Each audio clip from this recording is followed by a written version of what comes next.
Hey, good morning, folks. Stevie Barracuda here.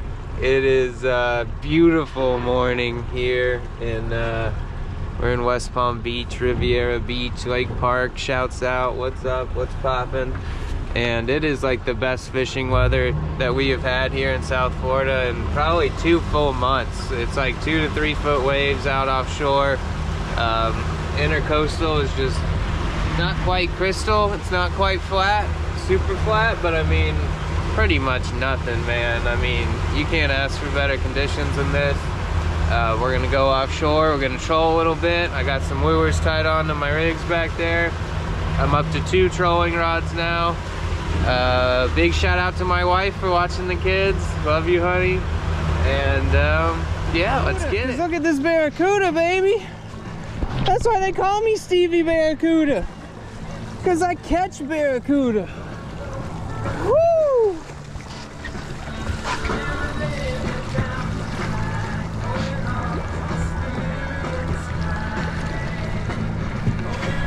We're ripping, we're ripping.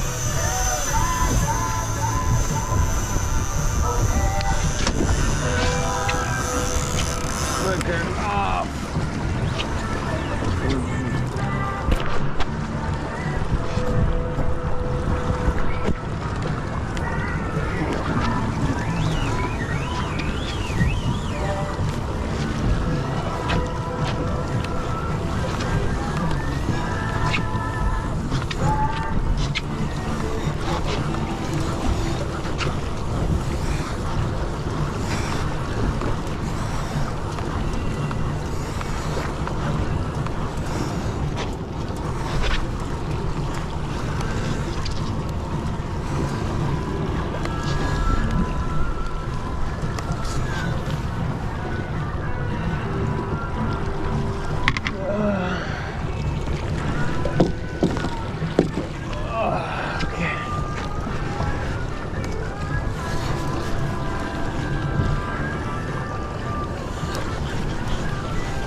I think this is the biggest fish I've ever hooked before.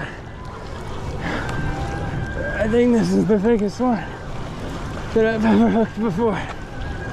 Oh my God. I'm getting line.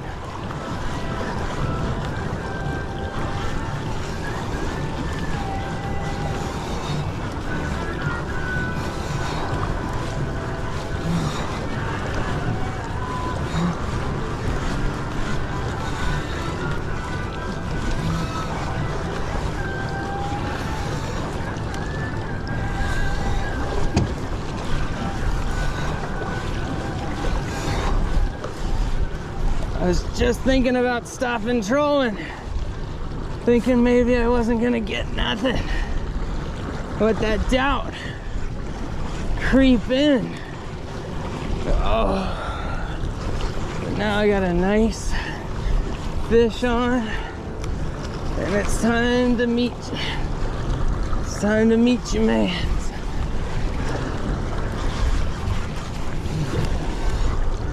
I see the fish.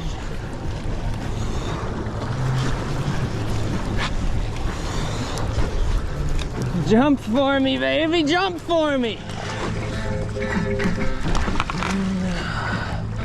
Woo! He's all right, he's swimming away. Little red line on the map. We left Florida, we're fishing international now, boys. We're gonna catch some French fish. We're gonna catch some Italian fish. Let's go. I felt something smash it. I gave it about 2 seconds, and then I started reeling. There's a little baby grouper. He's gonna need a little venting help. But nice catch, glad to have you. Look at this guy. Beautiful little brown eyes, red body. It's not, it might be a strawberry, but I don't know all the groupers. Right, I vented him, now it's time to unhook him. Hey, swam right up. Looks like a fish.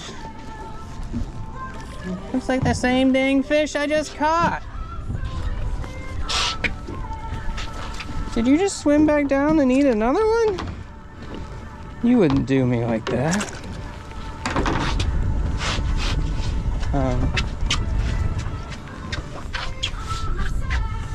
Hold on a little bit, but I think he'll be all right. Oh, he hit the water flat. Sardine going down. I'm just gonna check my hook and make sure there's not a scale on it. Looks good. Always worth a check. Just don't want to play yourself, you know? There's a scale on the end of that hook. You ain't gonna catch nothing. All right. Well, I don't know. Maybe you can still pierce through it and get lucky, but why risk it, you know? Especially when you're on your last bait. This whole line thing is not wanting to work out. Alright. So 2 little baby groupers in a row. I mean, it's not what I was looking for, but I'd like a nice big snapper or something like that.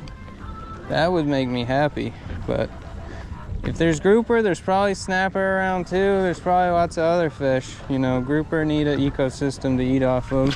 So I'm happy with the spot. I'm happy with the spot. So we're gonna keep dropping it. This is my last live sardine. I'm just gonna film this whole thing because I got plenty of battery. So just letting the line run, feeling for anything unusual. I've got my rod pointed to my line. You know, when you're fishing in the ocean, you drop your line down, it drifts in a random direction that sometimes it seems like, but you know, obviously there's current, there's wind, whatever. And so the current takes your line in a direction. And what you want to do is, generally speaking, point your rod in the same direction that your line is going. You know, and then you want to get the tip of your rod. It doesn't have to be like up here, you know, but I think having it in a horizontal plane is helpful. I felt a little run there, but nothing convincing enough for me to think there's a fish on. That bait will run, you know. It's still got a lot of energy. It's still got a lot of fight. When it sees something eyeballing it, it's gonna try to run away, which is, you know, it wants to stay alive. It's not gonna work out. It's got a hook through its face, and unless that hook falls out, it's toast. But all right, just felt a huge bite. I'm gonna give it 3 more seconds. 1 Mississippi, 2 Mississippi, 3 Mississippi.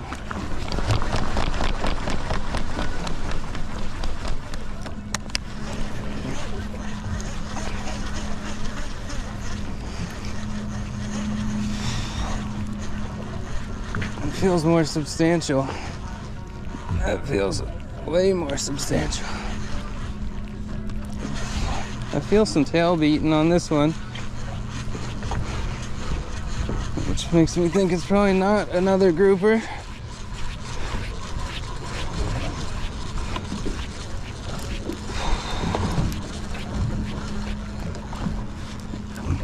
There you go, little blue. It's a blue runner, not a blue fish. Pretty big blue runner. There he is, big smile.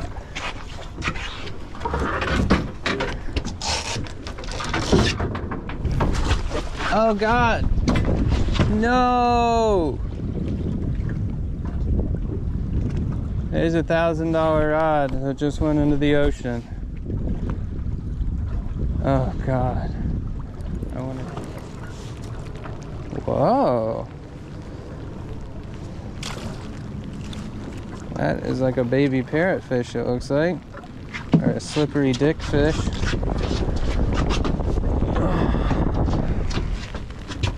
It's got some little teethies. Thought it was a nice little fish, but it kind of looks mean.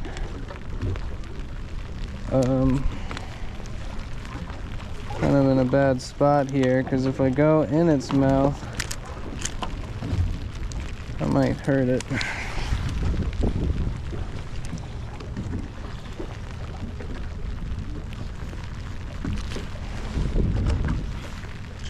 I can't break its neck either, so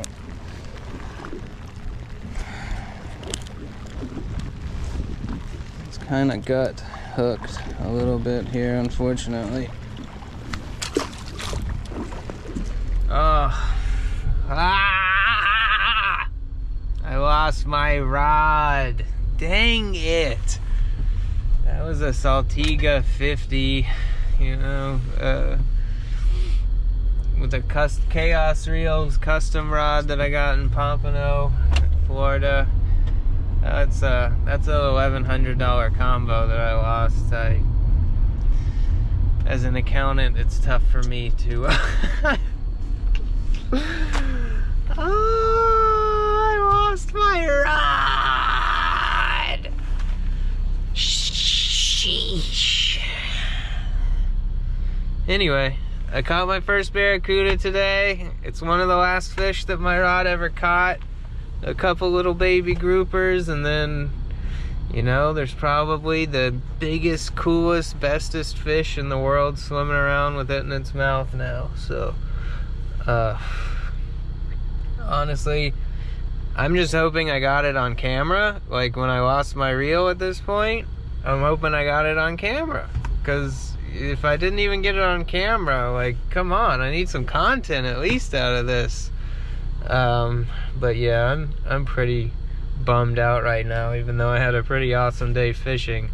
It's tough to lose your nicest rod. You know, all my other rods put together are not even as worth as much as that one rod. So I was planning to, you know, it came with a 5-year warranty. I was planning to run that bad boy into the ground, and it met an early demise. And yeah, wow, I can't even like focus right now. I'm at a loss for words. I feel like I need to have a funeral for my rod.